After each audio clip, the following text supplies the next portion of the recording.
Estamos en este nuevo episodio con el arquitecto Rodolfo Frolik. Tiene más de 200 obras en Tandil y alrededores. Y vamos a arrancar preguntándole por qué decidió dedicarse a la arquitectura, si bien ya de muy chico sabía que era algo que le gustaba. Bueno, a ver, la pregunta ya la he contestado otras veces. La profesión de arquitectura es como que lo supe desde muy chico. El primer recuerdo que tengo es de tal vez, no sé, 4 o 5 años, 6, porque mi padre era de General Villegas, había nacido en Carlos Casares, pero había estudiado la infancia la pasó en Villegas. Después se fue a Buenos Aires, conoció a mi madre y se vinieron a vivir a Tandil. Y mi padre cae a Tandil como profesor de dibujo, en verdad de dibujo técnico, fue cuando se creó la escuela industrial. Y dentro del staff de profesores había ingenieros, en ese momento eran los ingenieros los que hacían casas, el ingeniero Olmos, el ingeniero Nicola, no había arquitecto, sí, el que había llegado, que me contaba siempre mi padre, era Rossi, fue el primero. Si bien había habido otros arquitectos antes, Penacci, que es un arquitecto de principios de siglo, que ha construido lo que es hoy la Casa de la Cultura, que es el edificio que está enfrente del Automóvil Club en Belgrano y Rodríguez. En el momento que mi padre viene aquí, no hay prácticamente arquitectos. Entonces, en esa época se dibujaba con tiralíneas, que no era ni siquiera la Rotring. Mi papá dibujaba bien, por lo que yo sé y por lo que he visto y por lo que me han contado. Entonces, empezó a dibujar planos para esos ingenieros y arquitectos. Entonces, yo de chico veía siempre a mi papá dibujar y veía en esa época las copias se hacían en heliográficas que eran con amoníaco y como en un tacho, y después se colgaban. Mi madre las colgaba en el cordel, yo las veía, o sea que ese olor ya es entonces de chiquito tal vez lo diría sin ningún tipo de conciencia, pero decía voy a ser arquitecto. Y me gustaba, y de ahí mi afición por el dibujo de siempre, y el dibujo era incentivado en mi casa, era incentivado tanto por mi padre y por mi madre también. Tal vez al no haber televisión o no haber computadoras, era vamos a dibujar. Sí. Entonces, algo que también, cosas que he contado, es que mi papá se iba a trabajar y mi madre, nosotros somos 4 hermanos, y eso lo recuerdo muy bien de chiquitos, pero era cuando mi padre se iba de viaje, eh, que se iba por ahí, hacía viajes al norte, ya otra etapa, ¿no? Tenía la fábrica de tapas de cilindro, iba a vender al norte y se iba 3 o 4 días. Entonces cuando volvía, en esos días, mi mamá nos hacía dibujar, organizaba concursos de manchas entre los hermanos, concursos, nos hacía dibujar y dibujábamos. Entonces los colgaba en mi casa, todos los dibujos eran, qué sé yo, 200 dibujos de los 4 hermanos, y venía mi papá que era el jurado, y obviamente que nos premiaba a todos, y los premios eran, yo tengo ese recuerdo de golosinas, que algunas no nos gustaban, del norte, eran como de cañas de azúcar, algunas amargas, qué sé yo. Bueno, eso era. Entonces era así, la vida era estar, dibujaba mucho, y ya por eso la pregunta en concreto es eso, desde siempre. Después siguió la escuela primaria, y durante la escuela secundaria, vos me habías contado antes de que empecemos de que estudiabas en el conservatorio, que es Sí. municipal, ¿no? Es una gran cosa. Yo tenía... yo también fui al conservatorio, duré 8 meses, me gustaba todo lo que era la música, el dibujo, que estaba al lado de donde yo vivo ahora en casa, donde ahora está la escuela de danzas en la calle Rodríguez, a media cuadra de la plaza, estaba el conservatorio. Y yo me aburrí enseguida porque era teoría y solfeo y todo eso, tendría ahí 14 años, y entonces yo quería aprender a tocar la guitarra. Hablábamos de eso recién, que vos tocas la guitarra y tocas muy bien, que te he visto. Y entonces fui a lo del Petty Pisani, que era el John Lennon de Tandil. Sí. No sé si sabrás que hoy había un grupo, nos vamos un poco por la rama, pero de eso se trata. Perfecto. Sí. Para hablar de todo un poco. Porque todo en el fondo es arte. Y los comienzos. ¿Y por qué todo eso? Porque si me preguntás, a la pregunta de si desde cuándo soy arquitecto, si te diría que ahí, en esa época, 13, 14, 15, no, yo quería ser un Beatle. Ya después volvió lo de la arquitectura. Porque me encantaba. Entonces fui a clases con Petty Pisani, que integraba un grupo que junto con Carlitos Rebellos, que es hoy mi profesor. Yo no aprendí mucho igual, pero insisto y toco mucho, y estoy tomando clases de nuevo con Carlitos Rebellos, que era el Paul McCartney de ese grupo, que se llamaba The Bats, y hacían todos covers de los Beatles, solamente de los Beatles. Eran muy buenos, siguen siendo muy buenos, se siguen presentando de vez en cuando aquí. Y después se hicieron tributo a los Creedence. Y bueno, entonces iba así como estaba eso que vos que me contaste del conservatorio, estaba la Escuela de Bellas Artes, que debe seguir estando, la Escuela Municipal. Antonio Ceriti tenía enfrente a la plaza, estaba la Escuela Municipal de Bellas Artes Central, y había una sucursal en la calle Quintana, en Villa Italia, que había empezado primero en el Club Unión y Progreso y después se fue a una cuadra. Entonces, y ahí teníamos 12 o 13 años, y con amigos del barrio, con Claudio Prieto, que hoy es arquitecto, pero vive afuera, con Gustavo Rodríguez, fuimos los que empezamos, y mi hermana, mi hermano y varias chicas más del barrio empezamos un grupo de 10, 12 Bellas Artes. Y bueno, eso fue dibujar. De todos los que empezamos, terminamos nosotros tres, los tres varoncitos, y Mónica Fuentes, que era una chica que era compañera nuestra. Mientras hicimos la escuela secundaria, hicimos Bellas Artes. Era lunes, miércoles y viernes. Los sábados a la mañana íbamos a dibujar paisaje, que hoy lo sigo haciendo con los croqueseros, pero salir a dibujar al Dico o a la estación de trenes. Así que eso reforzó mucho más el haber estudiado Bellas Artes, siempre la beta artística, ¿no? La beta de dibujar. A mí lo que me pasó justamente con esa formación tan inclinada al arte es que en la carrera, ya cuando estaba en la facultad, los primeros años, yo tengo una lámina guardada de un profesor de sistemas visuales que me puso un cartelón que decía: dibuje como arquitecto, no como pintor, porque como que tenía que dibujar más lineal, más y si bien yo tenía también, a su vez, hice la escuela secundaria en la escuela técnica, porque mi padre vino como profesor, como te conté, así que si bien todos mis amigos fueron casi todos a comercios, San José, digamos, normal. Yo era el único que fui a la escuela técnica, era por mi viejo, de lo cual no me arrepiento y siempre se lo agradecí, porque toda esta parte, digamos, dura que a mí me faltaba y me costaba, me sirvió perfectamente durante toda la carrera. Y la parte más blanda, la parte de Bellas Artes, todo, la tenía. Nada, no me costó nada la carrera. Hablando de la carrera, me resultó muy, muy, muy simple. La hice fácil, divirtiéndome, disfrutando muchísimo. Fue muy, muy, muy, muy lindo. Y la hice en 6 años, pero no porque me apurara, sino porque me resultaba. Sí, disfrutabas de hacerlo. Todo como muy, muy natural. Era como haber seguido una extensión de lo que me había pasado de chico. Era cumplir, digamos, cerrar el ciclo, pero nada más. Eso es, más o menos, muy extendida la respuesta. Sí. Y en Bellas Artes, ¿ustedes qué dibujaban? ¿Qué trabajos les hacían hacer? Es linda la pregunta, porque siempre recuerdo, creo que nunca lo he contado, pero siempre está en mis recuerdos.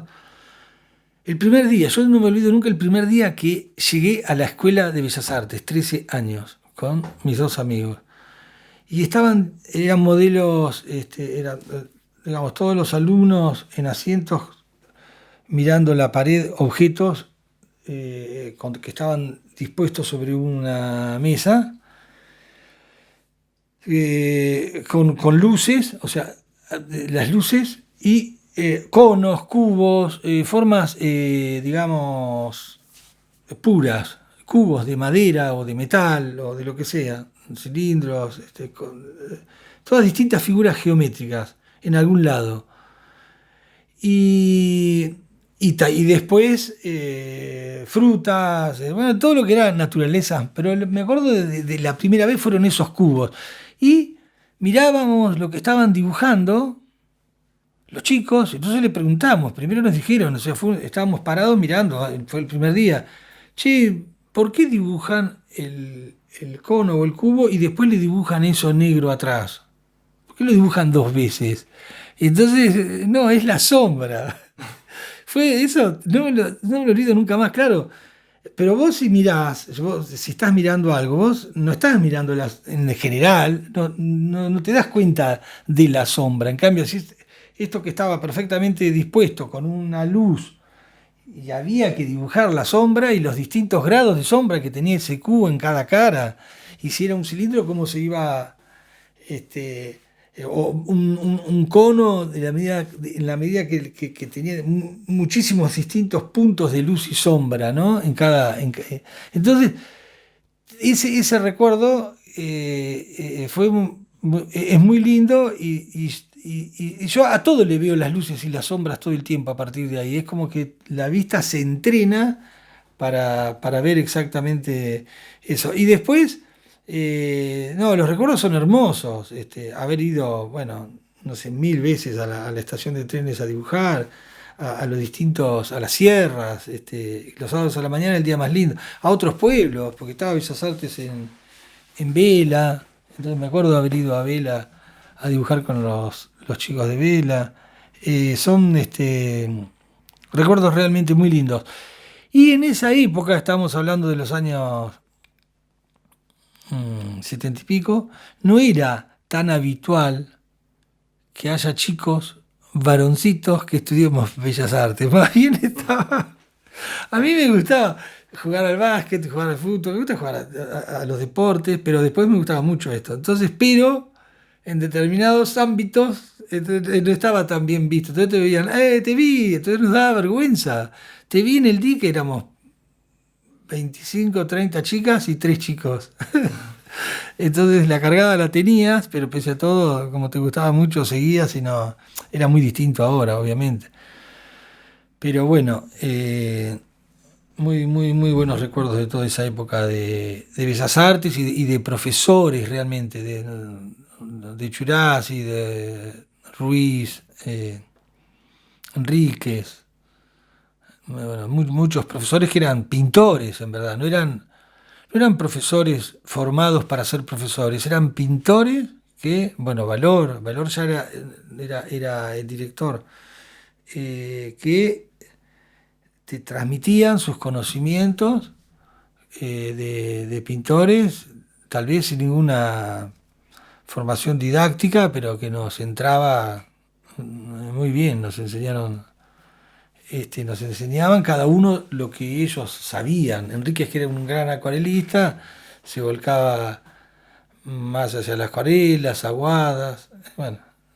Y todo eso siguió, digamos, en mí toda la vida hasta el día de hoy, ¿no? Eso con respecto a Bellas Artes, la respuesta. Tu primera opción cuando terminaste la carrera era ir a Checoslovaquia. ¿Nos podés contar qué te atraía de allí y de Praga particularmente? ¿Eso lo has sacado a través de alguna... o alguien te lo ha contado o de dónde sacaste la pregunta? Porque ahí me sorprendés. No, creo que lo habías contado en una entrevista con Leco. Ok. O sea, vi 2 Sí. o 3, pero no, Sí, creo que era esa. está bien. Sí, tal cual. Lo de y decís bien, Checoslovaquia, porque hoy es República Checa y Eslovaquia, están divididas las dos en dos países. Pero en esa época, en el año 78, 79 que yo me recibo, en el 89 cayó el muro, así que todavía era Checoslovaquia. Nada, Yo estaba terminando la escuela, ya había terminado la escuela secundaria, perdón, estaba terminando la facultad. Cuando yo me voy de acá con este título de Bellas Artes, eh, estoy de novio con una chica de Buenos Aires y la madre me dice, ¿no quisieras dar clases en un colegio? Yo en ese momento, en primer año, bastante, digamos, pelo largo, no sé cómo sería, cómo me vería, pero así como que era más despreocupado, el típico estudiante de arquitectura más de aquella época de los 70, música, toda esa onda. Entonces, ir a dar clases a un colegio no se me había cruzado. Mi papá había sido profesor, entonces en ese momento dije, "Oh", pero hasta ese momento ni se me había ocurrido. Y fui a la entrevista por ir, sin mucha expectativas de que eso podía pasar. Entonces, ir al Colegio San Agustín, que está en las Heras y Agüero, un colegio muy lindo, grande, y me hacen la entrevista, el padre Faustino, lo recuerdo como si fuera hoy. Y nada, termino la charla y me dice, ¿querés empezar? Indudablemente. Había un pintor que había sido profesor durante muchísimos años, que me acuerdo el apellido Borsone, que era un buen pintor, muy bohemio, que yo después lo conocí. Y, y nada, así es. Habían entrevistado a varios, pero a Faustino le habría caído bien y ahí nomás lo decidió. Estaba con otra gente, con otros profesores, o no sé, gente de algún departamento del colegio que decidían, pero yo me acuerdo que fue en el día, no sé si me contestó cuando terminé la charla. Y las clases empezaban al mes, y bueno, y durante todos los años que hice la facultad, di clases en ese colegio, en el San Agustín. Los primeros años fueron, porque obviamente yo, como mis profesores que te conté, no estaba preparado, porque para mí, para dar clases, después de haber dado clases, era muy joven, yo tenía 19 años, mis alumnos de tercero tenían 15, y realmente era el profesor que me seguía tendría 25, o sea, yo era joven y no tan estructurado como para ser un profesor. Entonces, me acuerdo que me pongo un traje que casi no usaba, que era el que había egresado, y así, bueno. Pero fue una experiencia muy linda, queriendo dar bellas artes. Nosotros, hablando de eso, en la escuela de bellas artes de municipal nos daban, habíamos estudiado los griegos, todos los romanos. Entonces me gustaba, entonces yo intenté, y pude, con menos rigor, pero al principio darles clases de historia del arte que les di, y fue muy lindo. Dando clases, me entero por el profesor de inglés, eh, no me acuerdo cómo fue, de que podía haber alguna beca en determinados países del este. Bueno, yo como mi padre, eh, digamos, mis abuelos eran de la Checoslovaquia de aquella época, más concretamente de la parte de Eslovaquia, y mi madre había nacido en Croacia hasta los 2 años. O sea, yo en mi cabeza siempre tenía cierto, ¿no? Era mis antecesores habían estado ahí, siempre tuve cierto, me miraba con cierto, eh, con cierta, no sé cuál sería la palabra, toda esa zona, todos esos lugares. Dije, sería lindo ir a Checoslovaquia a hacer un curso de posgrado. Y fui a la embajada que estaba en la Avenida Libertador. Me atendieron, estuve como varias veces, pero estaba todo muy cerrado en esa época, porque en Checoslovaquia todavía estaba el comunismo, sobre todo en Eslovaquia, pero me acuerdo de haberme comunicado, no había internet, no había nada de todo lo que había, me llegaron desde la embajada, todo por medio de la embajada, ¿no? Pero después no recuerdo por qué se desinfló todo y todo quedó en la nada y en un sueño. Bueno, después, gracias a Dios, pude ir varias veces a visitar. El primero que fue mi papá, digamos, él se había seguido escribiendo con un tío de él. Y entonces a partir de ahí, después fue varias veces también, nosotros también, y bueno, tengo un primo que es arquitecto igual que yo, que es muy parecido, ahí es donde te encontrás con todas tus raíces y es como que estuvieses con gente que conoces de toda la vida y he llevado a mis hijas también. Y eso fue lo de Checoslovaquia, digamos, un sueño que tuve alguna vez, que no se cumplió, pero que después de grande pude ir y conocer, y me encanta y volvería a ir varias veces seguramente mientras pueda. Y si la pandemia nos deja, eh, esa es. ¿Y por qué justamente tu familia, tus abuelos vinieron para acá entonces? Claro, mis abuelos, los dos, tanto por parte de mi padre, eran de Checoslovaquia. Estuvieron en la guerra, mis abuelos. eh, Fallecieron, eran muchos hermanos, fallecieron 4, quedaron 3. Y mis abuelos vienen para acá. Y mi padre, mi abuela viaja embarazada de mi papá, pero mi papá nace acá, en Carlos Casares, como te había contado. Y mi mamá nace realmente en Croacia. Y a los 2 años también mis abuelos maternos también estuvieron en la guerra, también la misma historia, que habían perdido hermanos en la guerra y todo. Y mi padre y mi madre se conocen en la fábrica Rigoló. Es una fábrica que existe todavía, de vasos, de vidrios. Entonces mi padre trabajaba ahí, entra a trabajar ahí hacía poco, eh, porque se había ido a Buenos Aires con una hermana más chica que fue a estudiar maestra jardinera, y entonces él se fue a trabajar a Buenos Aires, trabaja ahí, y su jefe, su, su jefe era su futuro suegro. Entonces, mi mamá trabajaba también ahí.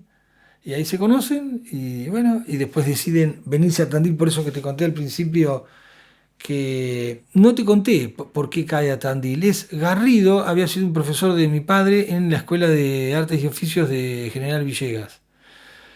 Como mi papá había sido un buen alumno y dibujaba bien, y viene, empieza la escuela industrial, que es la escuela industrial la que estaba en la calle 9 de Julio y Las Heras, que no está más hace muchos años, que luego se fusionó con la escuela fábrica y se terminó siendo la escuela técnica. Eh, Mi padre entonces ahí viene como profesor por Garrido, en verdad.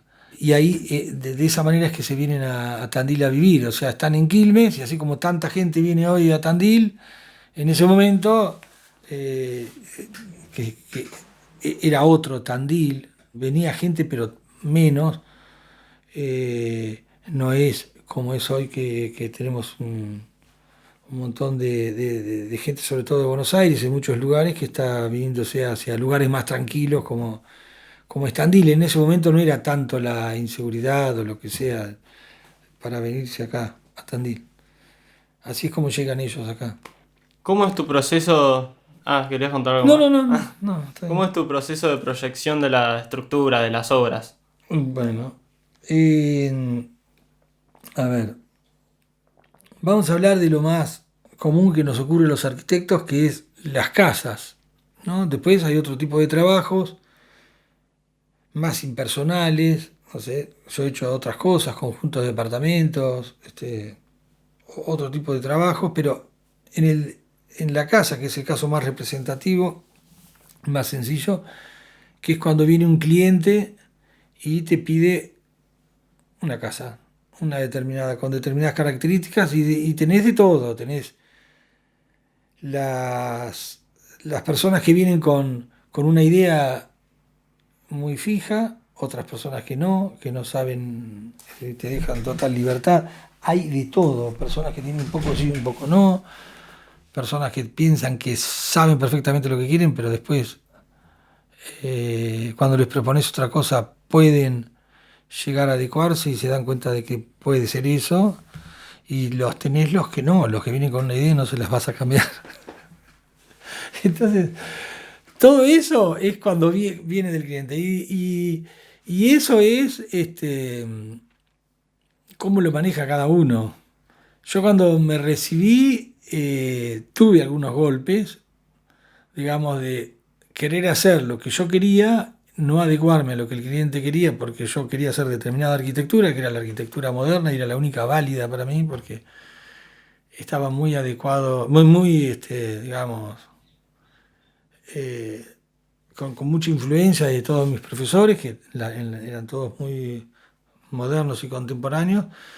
Entonces, bueno, cuando llegué a Tandil y me pedían determinado tipo de casas, no sé, recuerdo algún cliente que me pidió una casa estilo Tudor y yo me negaba y no la hacía y lo perdía. Es decir, pero, digamos, ese proceso duró un poco porque me gustaba demasiado ser arquitecto, no quería trabajar de otra cosa. Entonces, fui tratando de acomodarme, de ir surfeando eso y de ir viendo cómo podía complacer lo que me decía el cliente y tratar de ver si podía, eso que él quería por ahí no era lo que él realmente quería, era lo que conocía o lo que le parecía. Bueno, entonces empecé a ver inclusive recuerdo haber hablado con un par de profesores míos, porque yo seguía yendo a Buenos Aires, Virginia, que era mi novia en esa época y mi mujer hoy en día, estaba en Buenos Aires, yo iba mucho a Buenos Aires los primeros años, entonces yo había trabajado en estudios de arquitectura, ya estaba docente en la universidad, o sea, seguía con mucho contacto.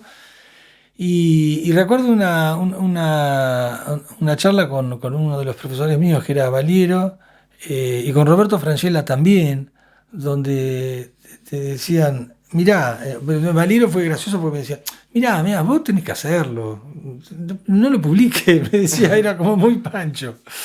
Roberto Francella tenía otra mirada más humana y me decía, no, pero bueno, si la persona va a vivir ahí, es su casa, su sueño de toda la vida, vos lo que tenés que hacer es, vos no te olvides nunca que tu trabajo es un servicio a la comunidad. Y me dijo, bueno, entonces, honestamente, parece mentira que yo, pues yo era grande, yo tenía 25 años y que te lo digan, si no parecía, a ver, como algo que transabas, ¿viste? Si no hago lo que yo, no sé, a vos que te gusta la música y suponte que haces, no sé, solo rock y te piden, che, tocate una chacarera, ¿no querés tocar una chacarera? No toco chacarera. Bueno, no sé, era un poco así, pero diferente, porque vos podés, vos la música que vos hacés, la hacés y la gente que le guste, es como pintar un cuadro. Yo también, a mí, tengo mis épocas que pinto, después el trabajo no me deja, vuelvo. Pero entonces cuando vos pintás realmente lo que querés. Yo no pintaría nunca por encargo, pero la arquitectura es por encargo. ¿Te viene? Entonces, ¿por qué ese cliente tiene que sufrir o padecer? Entonces, no, decirle anda a ver a otro y listo. Bueno, yo opté por el camino de tratar de comprender. Y ahora que tengo mi hija, Mercedes, que se recibió de arquitecta hace un año y bueno, la pandemia la inmovilizó acá en Tandil, entonces está conmigo trabajando a full, que gracias a Dios tenemos bastante trabajo, pero ella se iba a ir a Barcelona y hacer una pasantía en un estudio. Bueno, está acá trabajando, entonces yo trato de educarla en ese camino, digamos, de hacer lo que... obviamente que siempre tratás de imponer lo que a vos te gusta y lo que vos pensás que debe ser, porque sí uno tiene un pensamiento muy claro, que es que la arquitectura, como la pintura o como todo, como la música, debe corresponder a la época en que se desarrolla. No tiene sentido hoy en arquitectura volver a hacer una pilastra que se hacía en el 1800. ¿Qué sentido tiene? No tenés la mano de obra ni siquiera. O sea, y la tecnología también ha ido evolucionando, entonces hoy se pueden hacer cosas que antes no se podían, entonces por eso se hacen. Eso es independientemente del hecho estético, de que te guste o no te guste, pero hoy a vos la tecnología te permite hacer espacios más luminosos, ventanales más amplios, la estructura, digamos, hay un montón de cosas que hoy se pueden hacer que antes no, y por eso la arquitectura era de una manera y ahora es de otra. Entonces vos tratás como arquitecto de explicar todo eso, independientemente, te vuelvo a repetir, de lo estético.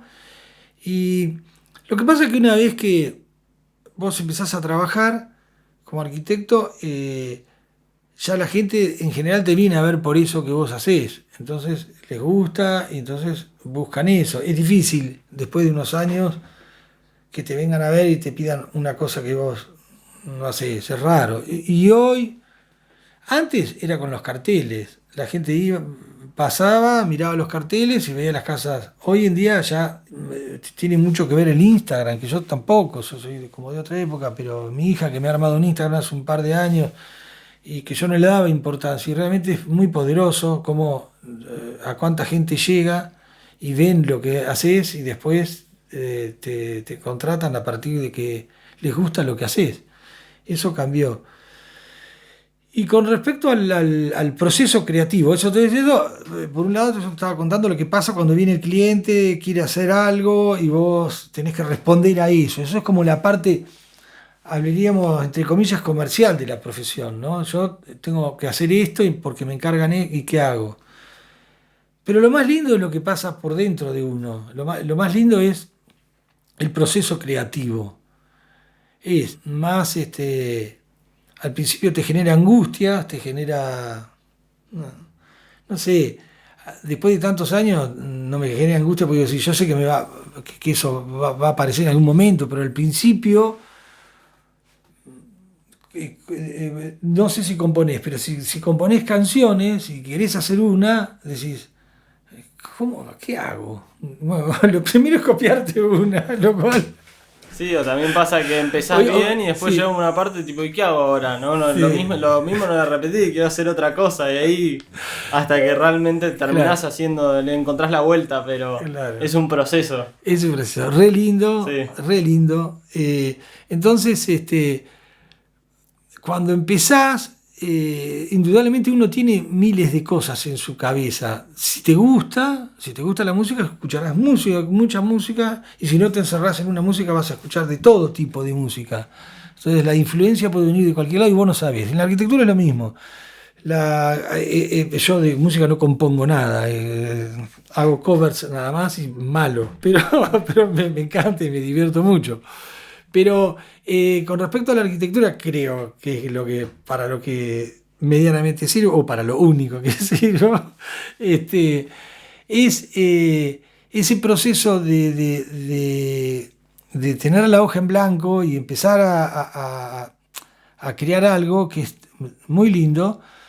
Lleva su tiempo. Yo soy alguien que estoy todo el tiempo pensando en eso. Cuando acabo un proyecto y digo, bueno, voy a empezar con esto, no pienso en otra cosa que en eso, manejando, duchándome, estoy hablando con otros y a veces, estás acá, porque se me cruzan los techos, los espacios, soy así, no he podido y si sigo siendo así hasta hoy en día. Puedo aislarme. Digamos, cuando empieza el trabajo y desde hace muchos años, gracias a Dios, siempre pude armar equipos. Entonces esos equipos que, si bien yo estoy supervisando, pero están en el día a día con un plomero, con un electricista, con la gente, entonces yo puedo estar en esa burbuja y a veces lo hago bien, me encierro, por decirlo de alguna manera, algunos días para poder crear todo eso y no salirme de ahí, poder que eso fluya, porque cuando cortás después volver a tomarlo no es lo mismo. Entonces, te vuelvo a repetir, esa etapa es la más linda que tiene la profesión y lo más lindo es cuando cuando empieza a aparecer eso, cuando eso empieza a aparecer y vos ves que va, y sobre todo cuando pasan los años vos sabés que por ahí va. Es de una adrenalina y te agarran cosquillas en la panza, te excitas, te agarran.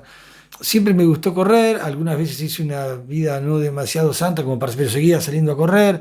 Ahora que hago todo bien, dentro de lo que a la edad que uno tiene, pero que entonces salgo a correr y para bajar a veces, digamos, para poder contener esa euforia que tenés y decís, salgo a correr para poder verlo de otra manera. Y después mañana ya va a aparecer de nuevo Y bueno, pero lo que pasa es que voy a correr y sigo pensando, corriendo.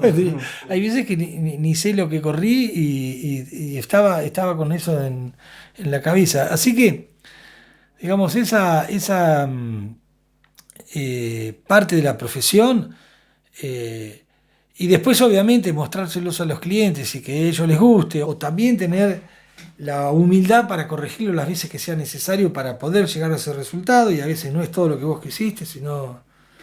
eh, por suerte, hoy en día, te vuelvo a repetir, yo creo que fueron, sobre los primeros años era más difícil porque no sabían lo que hacías, digamos, pero después de un determinado tiempo que la persona que viene confía, o ya ha visto otras cosas que le has podido tocar y dice, no, hace esto, mirá, ya lo sabe hacer. O sea, que Sí, sabe tu impronta también, tu forma claro, de hacer. sí, y sobre todo de la forma, no me va a imponer algo, va a tratar de conciliar lo que nosotros queremos con lo que él y nosotros. Todo eso lo hace todo más fácil y honestamente los muchos últimos años son de disfrute en ese sentido mi carrera. Bueno, y, y ahora que estoy, digamos, uno se va poniendo un poquitito más grande, no mucho, pero más grande, entonces los arquitectos que pasan por el estudio, sobre todo los que les pica el bichito de la arquitectura y les gusta, normalmente tienen éxito, pasan por el estudio y después quieren hacer su camino, como yo lo quise hacer, y, y les va bien, y eso para mí también es una enorme satisfacción, y entonces siempre los grupos se renuevan, y estoy con gente más joven, entonces me nutro de ellos, porque es así. Si bien a mí siempre me gusta seguir leyendo, informándome, y soy un pesado de la profesión, realmente no me gusta la palabra fanatismo, pero soy un enamorado de la profesión. Entonces siempre estoy mirando todo lo nuevo, sigo leyendo, pero con los chicos que salen de la facu o están en los primeros años, normalmente lo interactuás. En cambio, por ahí los más grandes, hay muchos que se han... que quedaron como en la época de ellos. Entonces a mí eso con los más jóvenes me renueva mucho, y hay un camino de ida y de vuelta recíproco que se retroalimenta. Y hoy el hecho de que esté mi hija y Male, que es una arquitecta que trabaja con ella, y bueno, y Paula, que son arquitectas de 30 años, 30 y piquito, Andrés, tengo un equipo de gente joven, como siempre, que van pasando por el estudio, entonces siempre hay como esa efervescencia, esas ganas, ¿viste? ¿No? Comparalo, perdóname que te agarre con la música, pero sé que te encanta la música. ¿Viste los grupos de música que están un tiempo y después ya se empiezan a pelear o no se llevan bien o uno quiere hacer otra cosa? Están los egos, obviamente que están los egos también. Entonces, pero eso es bueno, termina siendo bueno porque se vuelve a renovar y vuelven a hacer la fuerza de ese grupo o de esas personas, ya sea por separado o solos. Bueno, no sé,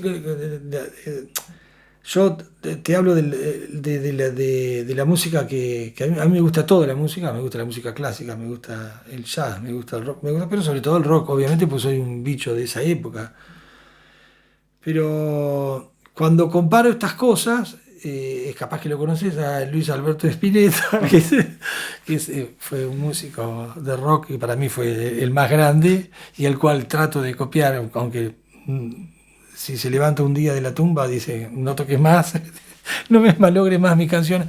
Pero él fue alguien que, digamos, que nunca se quedó con lo que hacía, siempre trataba de cambiar y normalmente decepcionaba, porque cuando pasaba de ser almendra, si alguna vez ves la historia de Spinetta y arma, pasa por Pescado Rabioso y sale con David Lebón gritando con la guitarra, después de cantar al muchacho Ojo de Papel, vos decís, este tipo nos decepcionó, pero y después se hace invisible y hace jazz, rock. Y vos decís, ¿pero qué? Se juntó con otros, de los cuales se retroalimentó, ¿viste? Con Black Amaya. Te estoy contando todo, vos repasás toda su historia, porque a mí me gusta, vos decís, siempre estuvo creciendo, pero no podía estar encerrado y quedándose en eso. Bueno, me siento en eso, no parecido, pero a mí yo siento lo mismo, no me siento quedándome haciendo esa arquitectura que hice cuando empecé,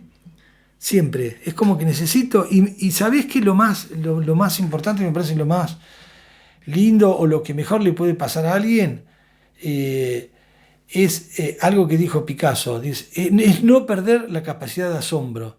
Cuando vos no perdés la capacidad de asombro, cuando vos, como si fueses un chico, te sorprende, y realmente no es que uno, me pasa, yo digo, y otro que está al lado te puede decir, pero ¿de qué te asombrás si esto te pasa siempre? No, es distinto, lo estoy viendo de otra manera en este momento. Entonces, hasta uno parecería ingenuo, pero no lo es. Esa capacidad de asombro que no perdés es lo que te hace que siempre estés queriendo evolucionar, no quedarte estancado, y es la chispa que te mueve a que tengas a seguir ganando. Yo no entiendo a la gente que dice, no, yo me quiero jubilar. ¿De qué me quiero jubilar? Yo no quiero dibujar. Y cuando me gusta también leer o ver hoy en YouTube, o sea, vida de las distintas personas.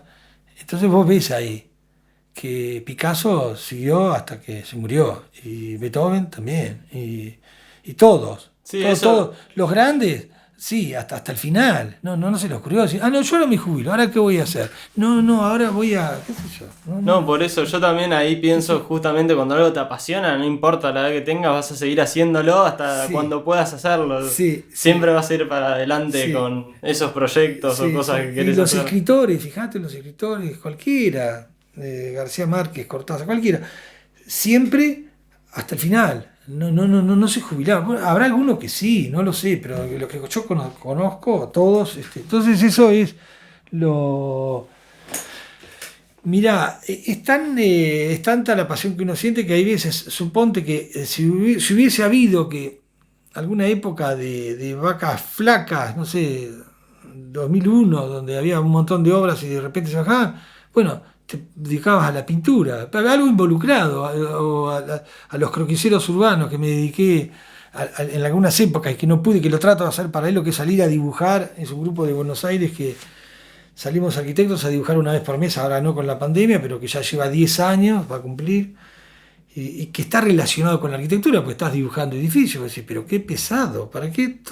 Y bueno, es Sí. lo que te apasiona y lo que te gusta, y entonces la verdad que, lo he dicho muchas veces, siempre lo digo, es una bendición tener un trabajo así, que no es trabajar, no estás trabajando, estás haciendo algo que encima te pagan. De verdad es una frase muy dicha, pero que es sensacional. O sea, pero mirá vos, me estoy poniendo a hacer esto, por eso te puede enganchar un sábado, un domingo, no tenés tiempo. Y eso también lo bueno, no es que entres a las 8 y salís a las 2 de la tarde, no, estás en cualquier momento. Sí. Eso es lo lindo. Más ordenado también con los años, porque eso, bueno, de la vida te va llevando. Antes era la bohemia, hacía que estábamos todo el día recorriendo horas, y el estudio se prendía a fuego 7 de la tarde hasta las 2 de la mañana, mucha efervescencia, mucha creatividad, un poco de alcohol, y venía y a dibujar. Y al otro día, claro, pero era joven, al otro día te levantabas y era todo fantástico. Después, hoy, yo por ejemplo, 6 de la mañana ya estoy arriba, a las 11 estoy durmiendo. Bueno, son etapas y así deben ser. Es lindo vivir lo que se puede vivir, dentro de las etapas que te tocan, ¿no? Ser consciente, porque hoy, ¿qué sentido tiene quedarte a la noche si el otro día estás muerto? Entonces, uno se va para bien, me parece, ¿no? Eh, en- puede cumplir con los compromisos de otra manera, ni mejor ni peor, es distinto, son etapas que se van cumpliendo, así que es algo lindo, todo es lindo en ese sentido. y problemas para no decir, sí, hay, pero no los hay en esa parte de la arquitectura. Después, obviamente, sí, tienes algo que salió mal, una pared que tiene humedad, un cielo raso que se llueve, pero eso, digamos, poniendo el empeño y respondiendo y tratando siempre de responder, básicamente, también con el tiempo la gente te sigue recomendando y podés seguir teniendo trabajo, pero tiene esa parte, sí, que no es una pintura que queda ahí, sino que son obras que se construyen y que obviamente el paso del tiempo o determinadas cosas mal hechas, ¿por qué no? Tiene sus problemas y las quejas del cliente y esa es la parte que no es tan linda. Sí. ¿Qué vamos a hacer? Como todo, como no hay nada que tiene, es todo lindo. Pero la parte linda es muy linda, eso es lo que quiero decir. En la jornada virtual Premio Estímulo hablabas de descentralizar y crear varios polos en Tandil. ¿Cuál es la ventaja de hacer esto? Sí, y eso fue lo que decía del primer estímulo, fue una charla que me invitaron para hablar sobre, yo incursioné bastante tiempo, digamos, en lo que es vivienda colectiva en Tandil. Entonces me invitaron por eso, pero yo en verdad no me considero urbanista ni que puedo hablar sobre urbanismo demasiado. Si bien como me gusta la arquitectura, me puedo opinar, pero siempre con mucho respeto hacia los que se dedican a eso, porque es una rama, el urbanismo, que se estudia y es una especialización de la cual yo soy un arquitecto, como siempre digo, de oficio, de tablero, de obra, pero no soy un...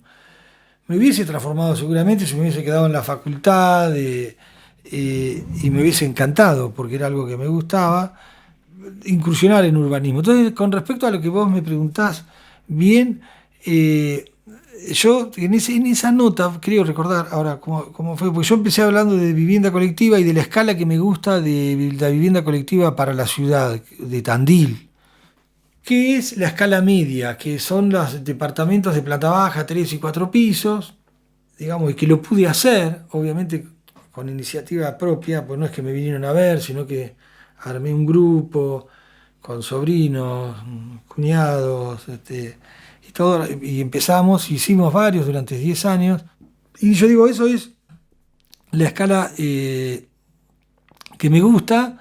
Entonces, yendo un poco más allá, me digo, ¿pero dónde? Bueno, en los alrededores del centro, donde todavía el tejido de la ciudad de Tandil todavía se puede recomponer, porque hay lugares donde son casas viejas o lo que sea, entonces podríamos crecer un poco más en planta baja y 3 o 4 pisos, darle un poquito más de densidad en los alrededores de lo que es la densidad 1000, que sería el microcentro, y de esa manera no alejarte tanto, porque si no la ciudad se va extendiendo y bueno, obviamente tenés que llevarlos, que eso indefectiblemente va a pasar el día de mañana, pero por lo menos completar más el tejido que está cerca de las 4 avenidas o alrededor de las 4 avenidas, adentro, y después que se vaya extendiendo. Obviamente con viviendas más chicas, con viviendas multifamiliares, con ese tipo de viviendas, ¿no? Y entonces, cuando yo comenté esto de los distintos polos, yo pienso, metiéndome en un tema de que no, como vuelvo a repetir, lo que veo cuando viajo o lo que leo que se hace, que es hacer distintos polos para que no sea toda una concentración alrededor del centro de Tandil, que no todo el mundo tenga que ir al centro y que los únicos lugares que estén en el centro de Tandil, que de hecho, entonces yo creo que hice el comentario en esa nota, es que, por ejemplo, Villa Italia ya es un polo, porque ya tiene todo como una vida propia, un microcentro, su club, que bueno, el club está desde hace muchísimo, pero como su pequeño, su supermercado, como que uno podría vivir dentro de eso. Entonces, esa descentralización, no solamente en los servicios más esenciales, sino también en lo cultural y en todo, haría que la ciudad vaya creciendo, pero se armen distintos polos y la gente no tenga que circular y ni moverse tanto. En verdad, creo que lo que vos me decís del premio Estímulo, que fue esa charla, sobre todo hablé de algo que me parece que es muy interesante, que es una teoría que la tiene un arquitecto que es en verdad colombiano, pero que vive en Francia, y que está en Francia hace muchos años, que me estoy olvidando el apellido, mira, pero es muy conocido, pero tiene un apellido muy común, como si fuera Álvarez o si fuese Sánchez, no lo recuerdo ahora el apellido. Bueno, pero si vos lo googleás como la ciudad de los 15 minutos, aparece enseguida el arquitecto y todo lo que yo te estoy contando. Entonces, el concepto, y que es bastante nuevo esto, nuevo tal vez 10 años, el concepto de la ciudad de los 15 minutos, a mí me parece muy bueno y está muy en boga hoy. ¿Qué es la ciudad de los 15 minutos? Es que vos, viviendo en un lugar, no tengas más, digamos, que puedas hacer todo lo que es esencial para vos hacer, como ir al médico, o ir a abastecerte de comprar alimentos, o ir al conservatorio a tocar la guitarra, aprender música, o todo lo que vos tengas que hacer, o mandar a tus chicos al colegio, a no más de 15 minutos desde donde vivís. Los 15 minutos se cuentan caminando o en bicicleta, no en auto. Te vas hasta a 200 kilómetros por hora. No es la idea. Y ese concepto, por más que parezca muy tonto, es muy, muy bueno y muy importante, porque eso haría que nos movamos dentro de esa esfera o microesfera, por eso hablo de polos o de lo que sea, y no haría que la gente esté en constante movimiento de un lado para el otro, lo cual gente que es más especialista que yo te lo puede explicar mejor, algún día invita a alguno, yo te doy como el puntapié, porque no me gusta hablar de más sobre temas que profundizar sobre los temas que no sé tanto, porque tengo demasiado con lo mío, pero el concepto es ese, digamos. ¿Por qué? Porque vos empezás a hacer esos traslados, que es lo que pasa, y empezás a ver polución, obviamente, el vehículo, no todos los gases, y todo eso hace que la ciudad se contamine. Entonces, es ese el concepto de los 15 minutos, de la ciudad de los 15 minutos, es muy válido. Este urbanista colombiano que vive en Francia tuvo el apoyo de lo que sería la intendente, que no es el nombre de intendente en Francia, tiene otro nombre, la persona que hace de las veces de intendente de un lugar. Entonces ya esto se ha diseminado en el mundo y en varios lugares se está aplicando, que es justamente para evitar la gran extensión de las ciudades de manera plana y que se vaya extendiendo cada vez más. Obviamente que hay edades donde podemos vivir en lugares más concentrados y ¿por qué no? Uno no se puede permitir vivir más lejos. Sí, es que es totalmente válido eso. Pero el concepto final es que sea siempre dentro de esos 15 minutos que te estoy explicando desde el principio, digamos. ¿Para qué? Para no hacer esto de viajar y de estar en constante movimiento.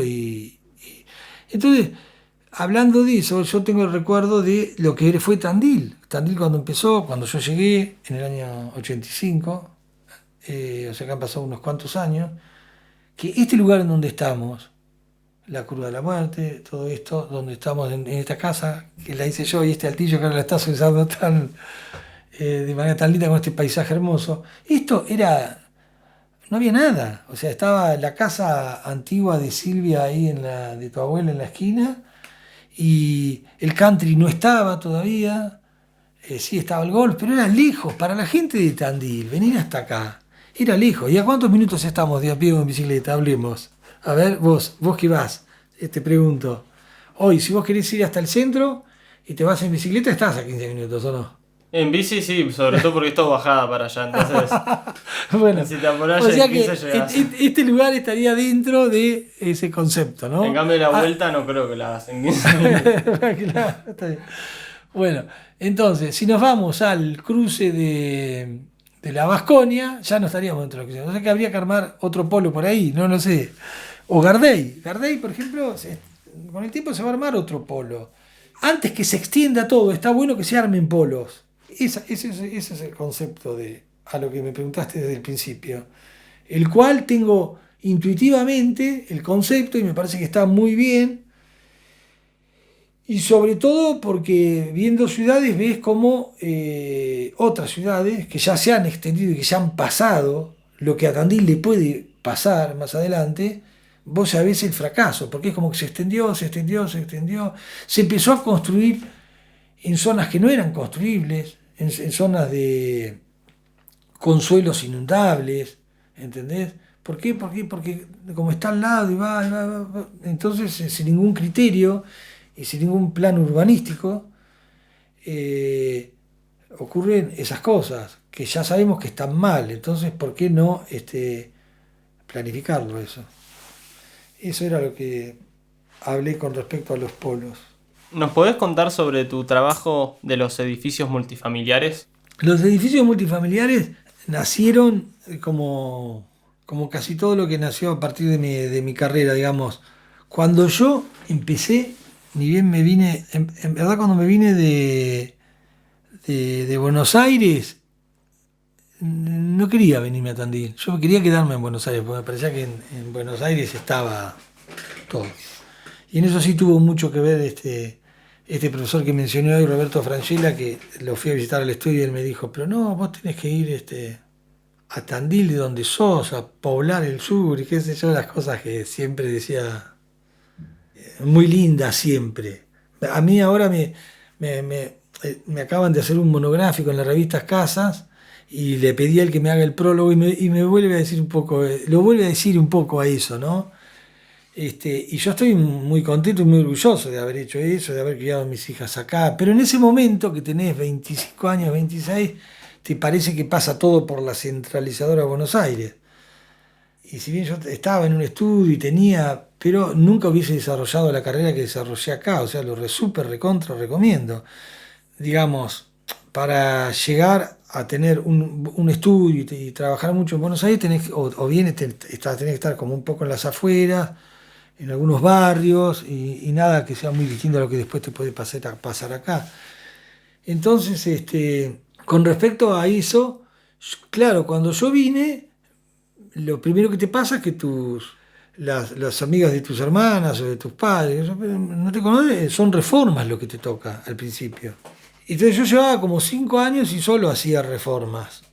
Yo quería hacer una casa en ese momento, entonces siempre lo cuento, ¿no? Porque decían, no, Rodolfo es muy bueno haciendo reformas. Una de las reformas, de la primera reforma que me trajo cierto reconocimiento fue la de Juan Martín, que es un tío tuyo, Juan Martín Arana, que era una casa vieja, antigua, ahí enfrente a la Plaza de la Torre, y que vaciamos un cuarto y le puse un techo de vidrio, hicimos un patio en un cuarto con un techo de vidrio que era muy lindo, quedó muy luminoso. Entonces ahí es donde empezó la gente a decir, Frolic hace reformas, y yo quería hacer casas nuevas. Bueno, llegó eso de que me llegó mi primer casa y ahí a partir de ahí hice muchas casas durante muchos años. Cuando hacía casas me pasó lo mismo que de las reformas acá, yo quiero hacer conjuntos, nadie me venía a ver para hacer conjuntos multifamiliares. Y era algo que yo había hecho en la universidad, en la facultad, casi por coincidencia en casi todas las cátedras me tocaba conjuntos, y es un tema que me encanta, me parece,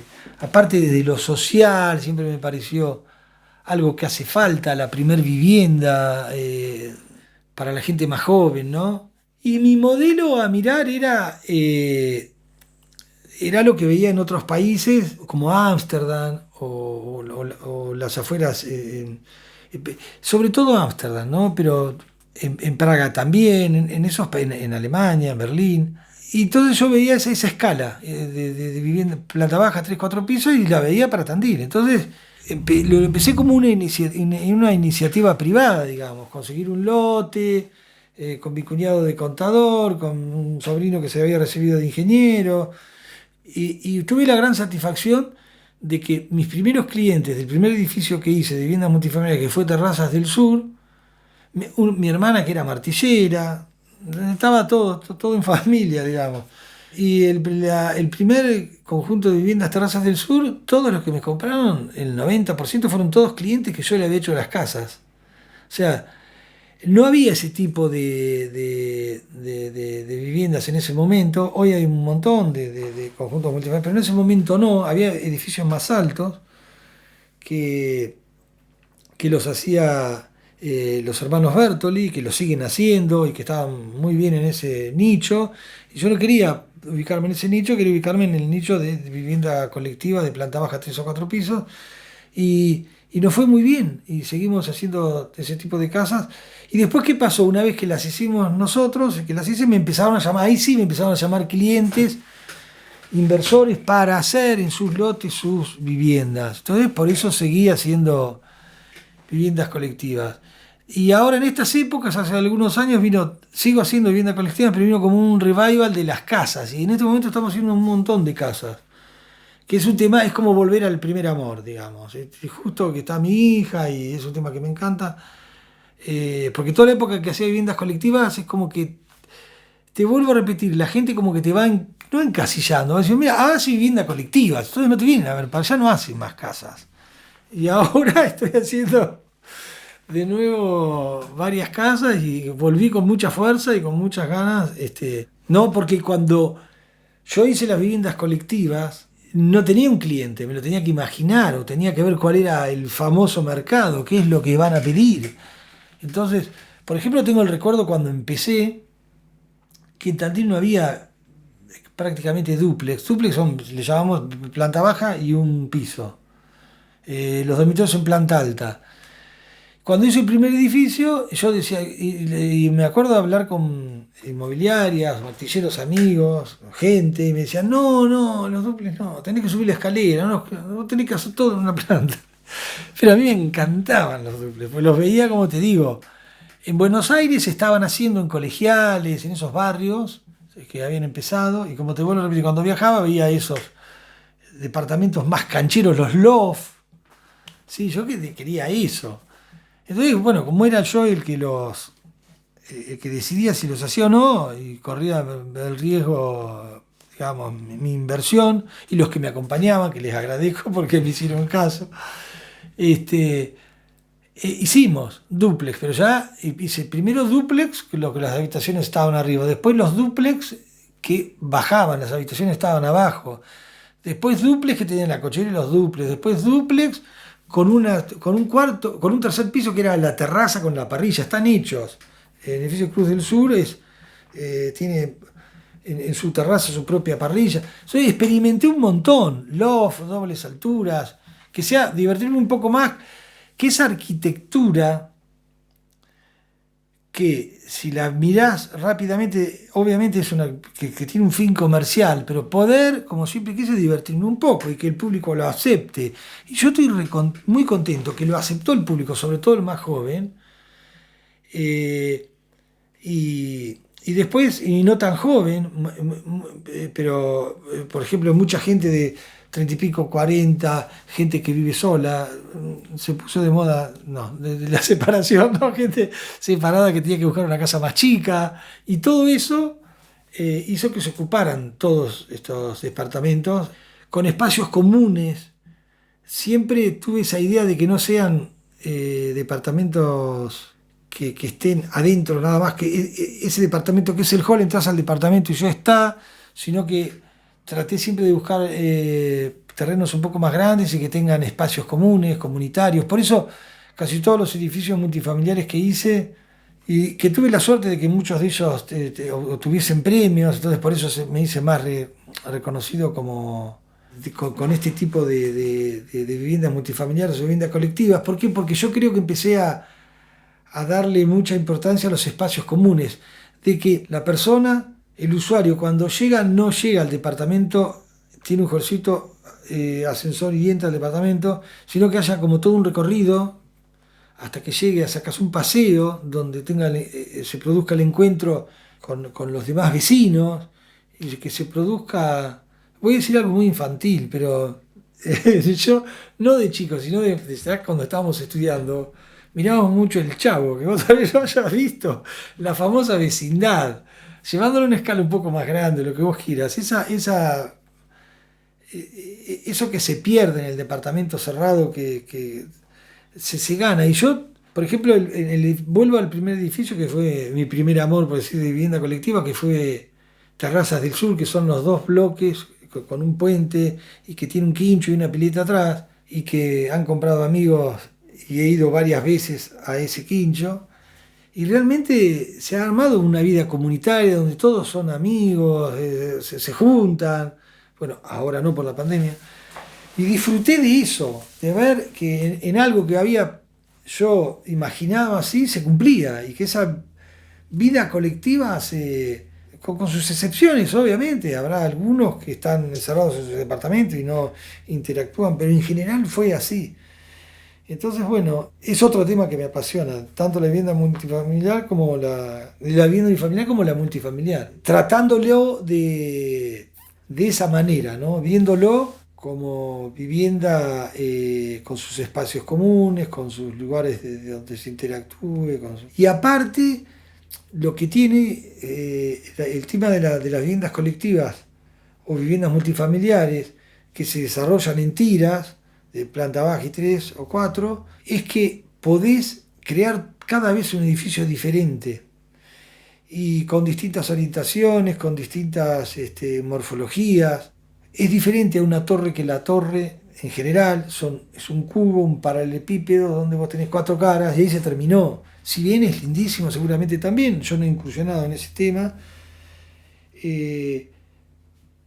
porque ya será como una escultura, se me ocurre. Pero lo que tiene la vivienda colectiva es que puede ser muy diferente una a la otra, y a la otra, y a la otra, y más allá de todo el condimento que antes te conté de que la gente interactúe, que sea todo como más sociable. Y con respecto a ya que hablamos de torres, que es que también vería, eso sí, metiéndome en un tema que no es el mío, pero como urbanista, que no es algo que lo he visto, que ocurre en otras ciudades, en otros países, es que yo me imagino en Tandil no las torres, digamos, seguir rompiendo el centro y meter torres, sino que veo, por ahí, ¿por qué no determinados, cuando hablo de polos, un polo donde se desarrollen torres? Algún día va a venir, seguramente no lo voy a ver, pero determinados lugares donde se arme como una infraestructura y haya torres, pero no tan alejadas, pero un poco más retiradas de la... No te quiero decir qué lugar, porque no sé, o tal vez lo sé, pero no lo diría, que se cree alguna expectativa, ¿no? Froelich dijo tal cosa, ¿no? O en determinado lugar y no se puede, no quiero ponerme en ese plano, pero sí en determinados lugares donde la ciudad decrece, sobre todo, porque nosotros tenemos una ciudad que está limitada por las sierras, ¿no? Hacia un lugar donde la ciudad tiene su crecimiento, pero que lo frena las sierras y donde puede crecer muy bien en esas laderas de esas sierras, con viviendas unifamiliares, pero tenemos todo para el otro lado, donde hay un gran desarrollo y donde no hay un límite, donde sí se puede desarrollar ese tipo de emprendimientos urbanísticos que concentren ese tipo de arquitectura, que es diferente, que es otra cosa y que pueden ser como polos dentro de la ciudad. Esa es la respuesta con respecto a las viviendas multifamiliares en general, ¿no? Que son, por más que mucha gente te diga, che, pero ¿por qué siguen haciendo departamentos? Si no hacen falta, ¿por qué no hacemos casas? Sí, porque si hacemos muchas solo casas, digamos, la mancha le llamamos en urbanismo, se extendería indefinidamente. Sí. En cambio, si vos tenés una cierta concentración, bien hecha, bien entendida, la ciudad se hace más sustentable, claramente. ¿Algún arquitecto que admires? Ha ido pasando el tiempo y sigo teniendo mis viejos amores y van apareciendo nuevos. A nivel, digamos, internacional y lo que uno vivió desde que empezó el primer año de arquitectura, sin duda los 3 grandes maestros de la arquitectura, que han sido Le Corbusier, Mies van der Rohe y Frank Lloyd Wright. Y había un cuarto que siempre estaba digamos, dentro del de los más admirados eran Alvar Aalto, que era un arquitecto finlandés. Y justamente los dos arquitectos que yo no miraba tanto, de grande empecé a mirarlos mucho más y a cambiar eso, porque Alvar Aalto, que para mí era un arquitecto no tan, en ese momento no lo valoraba tanto, después que trabajé muchos años en Tandil, lo empecé a valorar cada vez más y a estudiarlo, porque era un arquitecto más regionalista y donde era más arraigado con su paisaje y trabajando con una materialidad que era de la zona. Entonces empecé a valorarlo mucho más a Alto que a los otros, que a Le Corbusier, que era más internacional y que era más para todos. Y después me pasó, no en el tema del regionalismo, pero sí con respecto a que me parecía que no lo alcanzaba a entender porque me parecía que era demasiado poco lo que hacía, demasiado poco, porque era el famoso que dijo menos es más, que Mies van der Rohe, donde la arquitectura era tan ascética y con tan pocos elementos que uno cuando era estudiante o los primeros años de arquitecto le parecía que le faltaba. Pero hoy, y sobre todo en los últimos años, los últimos 10 años, te diría, el que más estudio, que más admiro es a Mies van der Rohe, que no lo tenía casi en cuenta cuando estudiaba. Porque ese arquitecto, para llegar a ese mínimo, había estudiado y había trabajado muchísimo. Y te das cuenta con los años, lamentablemente.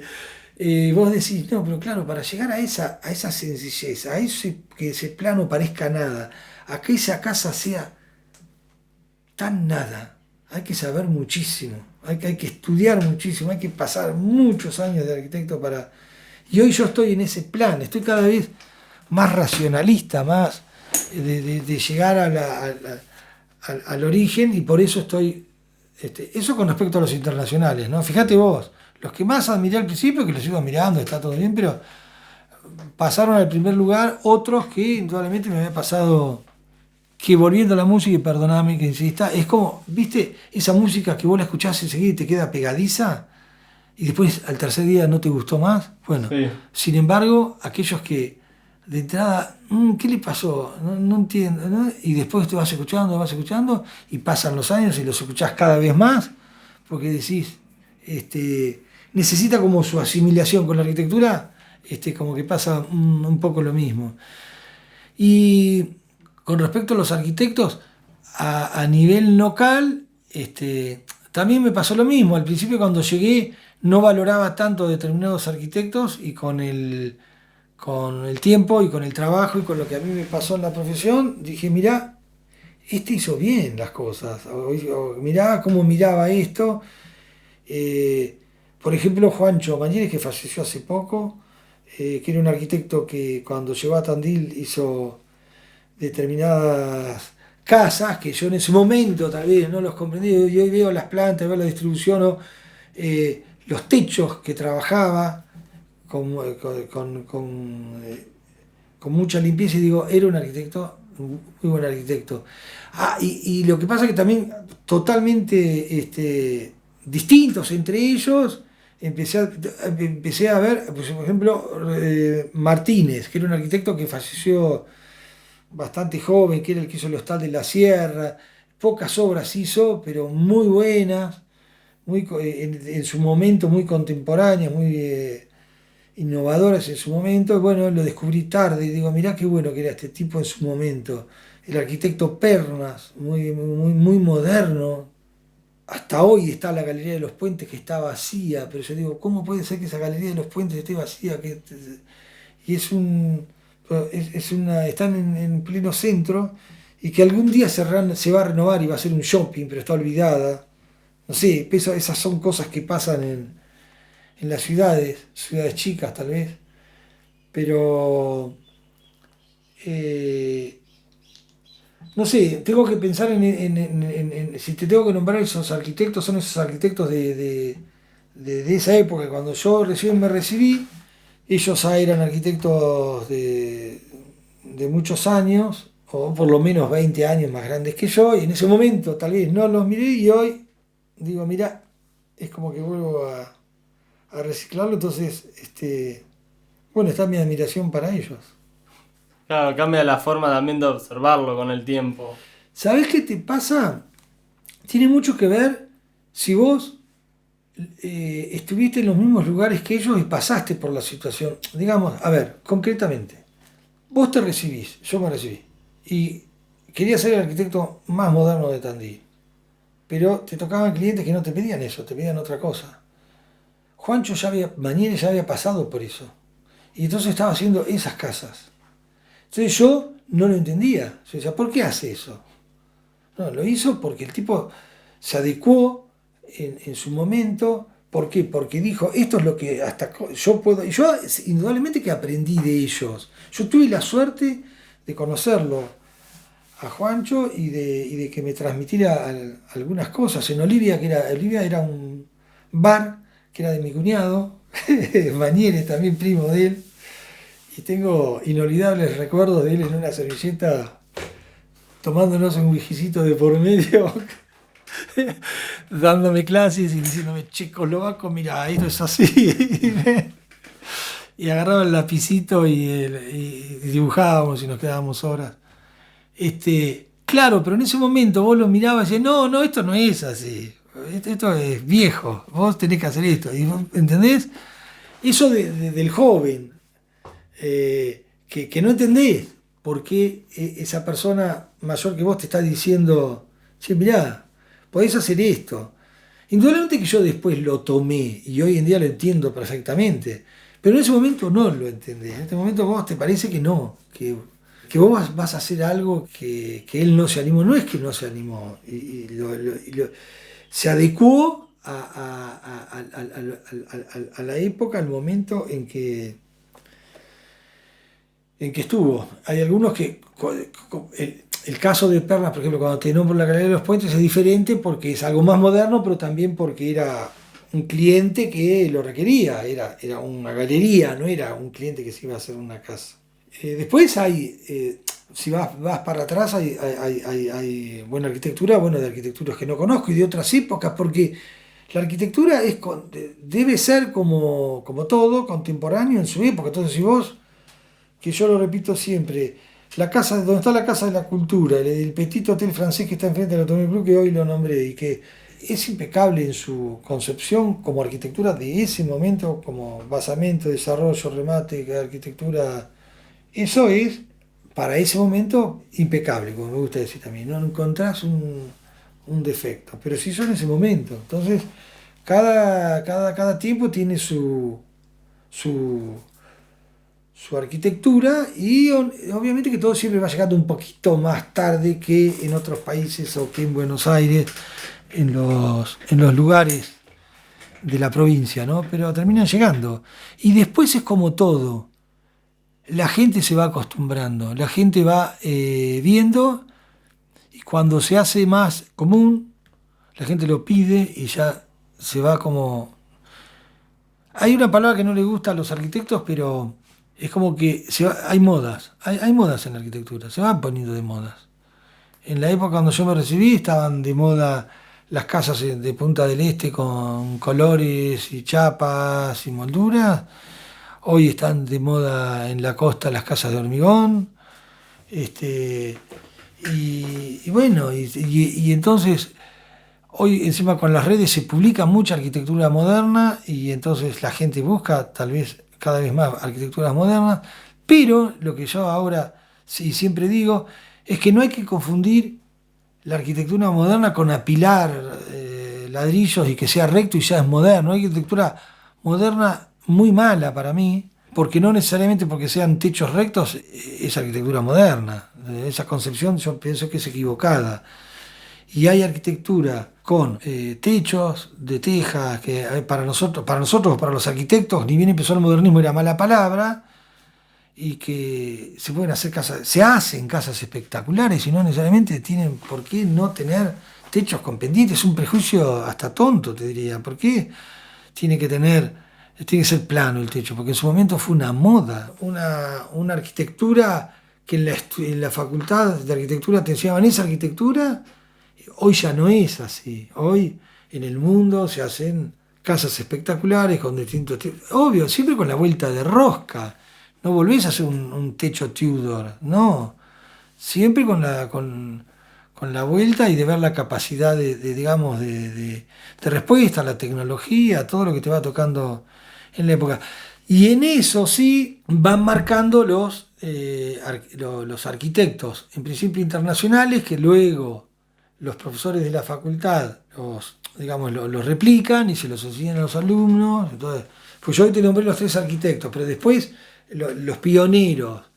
Pero después y hasta el día de hoy, un arquitecto que admiro es por su visión y porque realmente piensa que fue el Le Corbusier de la época que aparte es urbanista y todo, que es Ren Koolhaas, que es un arquitecto. A ver, en todo yo admiro a la persona, en cualquier ámbito del arte, que son los primeros que hacen algo y tuercen la cosa. Porque después atrás de eso durante muchos años, hay imitaciones de imitaciones de imitaciones. Sí, los que innovan. El verdadero innovador. Eso en todo.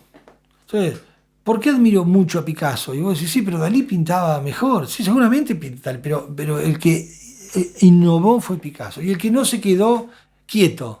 Cuando ya pasó el periodo azul y el rosa, saltó al cubismo. Y todos dijeron, che, ¿qué está haciendo este? ¿Me entendés? Y después salió del cubismo. Y siempre estaba... entonces, hoy te conté del flaco, Spinetta. Sí. El que no se quedaba en la zona de confort. El que se queda en la zona de confort, ese pasa intrascendente. Entonces, vos fíjate, pero en todos los aspectos, los grandes son los que innovaron. Entonces, por eso te nombro a Ren Koolhaas, porque Ren Koolhaas creo que fue un tipo que innovó. ¿Me entendés? Entonces, mi admiración es siempre en cualquier campo, es para el que hace algo nuevo. Nuevo no hay nada. Mismo Picasso lo decía. No es que todo viene de algo, pero el que le da un costado innovador, un aire fresco y una vuelta de rosca a algo que sí estaba ahí, pero nadie lo había mostrado tan una resignificación. Una resignificación, esa es muy linda palabra, de las cosas, y con eso se creó algo nuevo. Esas son las personas, y normalmente son las personas que no se quedaron en la zona de confort, que fueron que siempre empezaron, porque Picasso, hablando de Picasso, copiaba y admiraba a Rembrandt y copiaba los cuadros de los pintores anteriores. Empezó así, sí, ok, pero después no siguió. Sí, justo Picasso pasó por todo, no se quedó con ganas de hacer nada. Sí, vos hablás de cualquier, no sé, porque nos ponemos a hablar de música, no sé. Mozart también escuchaba, fue bastante contemporáneo y tenía mucha influencia de Haydn. A ver, para hablar de lo nuestro. Los Rolling Stones, y bueno, era el blues de los negros, que los admiraban, los escuchaban y que empezaron cantando eso, y después pasó lo que pasó, digamos. Con eso te quiero decir es que en todos los ámbitos del arte, música, escritura, pintura, arquitectura, si bien arquitectura hay muchos que no la consideran 100% arte porque tiene algo de tecnológico, pero para mí es 100% arte, por lo menos la parte no la parte ya constructiva, pero lo demás yo lo interpreto 100% arte. Los que trascienden son los que innovan, no hay otra. Los que no pierden la capacidad de asombro, sería la frase para culminar con eso. ¿Qué nuevas tecnologías te parecen interesantes para aplicar en la arquitectura en un futuro? Mirá, lo mismo que cuando te dije que de urbanismo no soy un especialista, entonces no me gusta hablar demasiado de cosas que no conozco, aunque obviamente siempre estoy informado sobre todo, entonces te hago como un acercamiento, pero no una profundización. Con respecto a las nuevas tecnologías, creo que es el futuro. De eso estoy seguro. Me hubiese gustado vivir dentro de los próximos. Como siempre digo, no soy nostálgico y me pongo plomo con Spinetta. Mañana es mejor, decía Spinetta. Entonces yo siempre pienso que mañana es mejor. Y de verdad pienso que las nuevas tecnologías son las que se van a imponer claramente. Yo creo que no se va a construir, no sé cuántos años faltarán, no se va a construir más con ladrillo, más con tejas. Los materiales tienden a desaparecer. Las casas 50.000 años. Si bien eso obviamente ocurrió, y si no hubiese sido por eso, qué lástima, porque no hubiésemos tenido el Panteón, no hubiésemos podido admirar Notre Dame y tantos edificios que amamos, ¿no? Y que a mí me encanta verlos y me tiemblo cuando los voy a ver, ¿no? Y estoy horas mirándolos, y eran de piedra, y eran de, bueno, qué sé yo, pero eso ya no va a volver a pasar. No se va a volver a construir la Catedral de Colonia. No puede ser, no va a ser. Entonces, todos los materiales nuevos, las nuevas tecnologías, se van a aplicar. Y así va a vivir. Y aparte porque la gente, y yo ya lo veo, y va cambiando. Y es obvio. Ustedes los más jóvenes van cambiando y ya no quieren la casa, o sí algunos todavía, no digo que no, pero en general, si no lo hacen es porque no están las tecnologías todavía. Si no lo harían, todo el mundo lo haría. Si nosotros tuviésemos las tecnologías apropiadas por hacer y las facilidades y los créditos y las empresas que lo hagan, nadie viviría en casas de ladrillos. No es una cuestión más que económica. Entonces, es un tema que siempre me encantó. Tengo a mi hija que acaba de recibirse hace 2 años, un año y medio, y que se dedicó a eso, hizo su último año en sustentabilidad y se quiere especializar en eso. Tiene la suerte de que enseguida le han tocado 2 trabajos y va a hacer una casa que es en balloon frame, que es toda de madera. Hay muchas, está el steel frame, son cosas viejas. En Estados Unidos se hacen hace millones de años, pero en Estados Unidos tenés las empresas que lo financian, entonces vos con cualquier chico joven y con trabajo puede adquirir a esas casas con la misma plata que pagaría un alquiler. Entonces por eso tiene tanto éxito todo eso, en donde hay toda una conciencia que iba a ir en marzo, que es una deuda que la tenía con mi hija también, desde que empezó, que íbamos a ir a Japón, y bueno, empezó la pandemia, nos íbamos en marzo y nos agarró la pandemia antes. También se construye de manera muy liviana y muy... Entonces es el futuro. Y esas nuevas tecnologías indudablemente se van a imponer por varios motivos.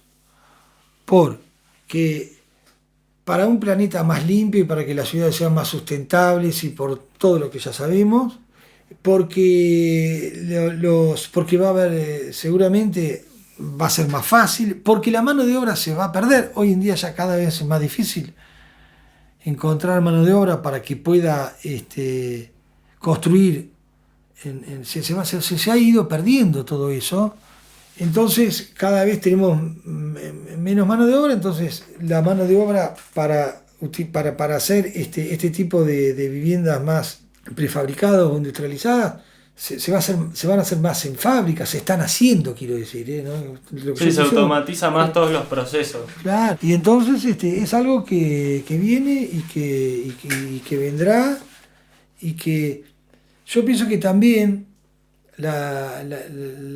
hablemos de los italianos que llegaron a principios de siglo o a fines del anterior, ¿no? Pues ya estamos en el 2021, que tenían esa idea de la casa para toda la vida, pero también era lógico pensar eso. Venían de la guerra, hacían esas casas chorizos donde se iban agregando habitaciones a medida que iba creciendo la familia y estaba entonces es comprensible, eran de ladrillos porque eran los materiales y la tecnología y las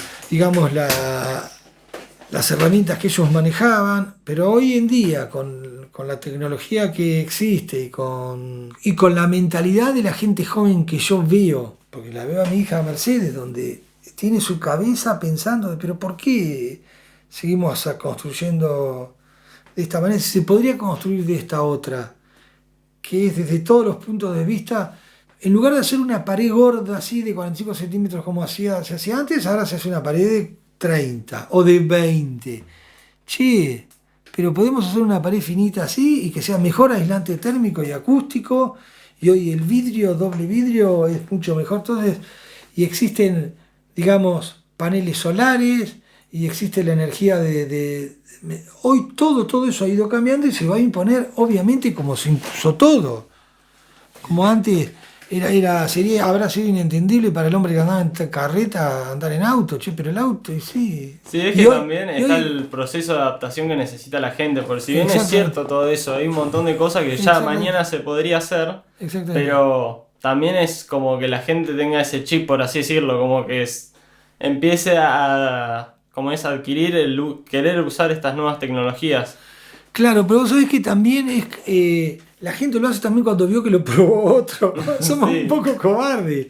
Che, mirá, lo hizo fulano, lo va viendo, ve que estuvo 5 años viviendo ahí, no se le cayó nada, no pasó nada, mirá qué bien, y qué calentito que es, y funciona bien, y lo va a hacer después, ¿entendés?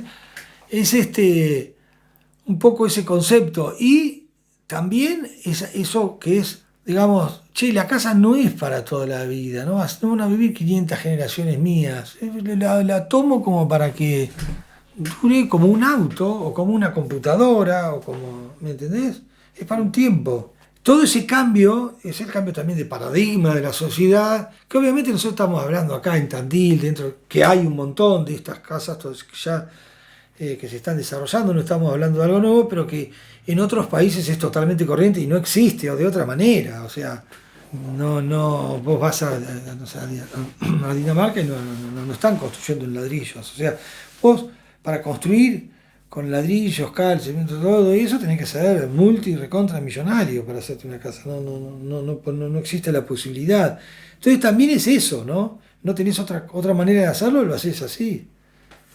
Pero es interesante ese tema, y es un tema que a mí, yo ya creo que voy a llegar, y creo que sí, pero recién incipiente, de manera ya que todo el mundo lo haga, falta. Falta que todos estos materiales se fabriquen acá y que no dependamos de que se importen, y de que la mano de obra se vaya especializando y que todo fluya como debe ser.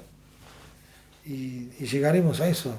No tengo ninguna duda que vamos a llegar a construir de manera industrializada, prefabricada, más simple. Estoy seguro. ¿Algo más que nos quieras contar, que quieras sumar? No, en principio no sé si contar. Agradecerte, básicamente. Me acuerdo cuando era chiquito. Habías nacido cuando empezamos a hacer la casa, ¿o no? Sí. Sí. No me acuerdo cuántos años tenía, pero me acuerdo cuando se estaba haciendo. Sí, era muy chiquito. Y que es una de las cosas así que vos me hayas llamado, digamos, que seas el nieto de Silvia y de Raúl, que después fueron tu padre, y tu mamá y tus tíos, que me llamaron, que para mí es re lindo lo que me pasa a esta edad, a los 60, es que de las grandes satisfacciones que tengo es, más allá de los logros que haya tenido uno como arquitecto y esté muy contento con muchas cosas y ve la obra, de verdad que creo que lo más lindo es que poder seguir teniendo una buena relación con todas esas personas que fueron desde hace tantos años, que te vuelvan a llamar los hijos. A mí, que tus tíos me hayan vuelto a llamar, o no sé, me está pasando últimamente mucho. Lucía Carmona es la hija de Carmona padre y de Zulma que les hice la casa, y me vuelven a ver los hijos. Como esto me viene pasando mucho.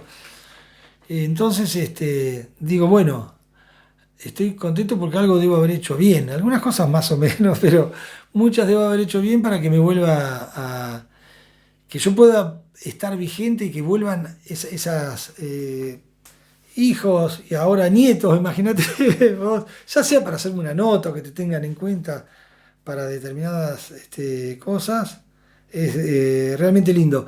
Porque creo que la satisfacción más grande que uno se debe llevar en la vida, como vos te pasará y te va a pasar, que te digan, che, qué tipo fantástico era tu abuelo, el viejo Raúl, yo me acuerdo de esto, que te cuenten anécdotas, y a mí me pasa con mi papá, che, tu viejo, miles de cuentos en la calle andan, de gente que lo conoció, y es lo que uno quisiera, porque es algo, no voy a hacer filosofía, ni mucho menos, pero seguramente lo he escuchado, que si en algo estamos en esta vida es para trascender, ¿no? Lo más lindo es trascender, sería lindo que te recuerden, ¿no? Y no que hayas pasado por acá y que, che, nadie, ¿quién era? No tengo. Lo más lindo es que, y sobre todo que pase de generaciones en generaciones todo eso. Cuando falleció mi padre hace pocos años, 5 o 6 años, y tardamos un año para ir a mi casa, me juntaron los hermanos y decir, che, ¿qué vamos a hacer? Yo lo primero que quise agarrar fue los libros, y agarré todos los libros, obviamente con el consentimiento de mis hermanos, y las cartas. El viejo tenía algunas tienen mis hermanos, pero yo agarré una, repartimos, obviamente que es de todos. Entonces ahora de vez en cuando nos juntamos y leemos esas cartas que le mandaba a mi papá, a mi mamá, cuando estaban de novios y qué sé yo. Y eso es lo más lindo, recordarlos en vida. O sea, y recordarlos bien y de las personas que han pasado por la vida y han hecho cosas buenas, digamos. Eso creo que es finalmente lo más lindo, y estas cosas que queden como en la memoria de la gente es lo más lindo que nos podemos llevar por este paso que tenemos por aquí.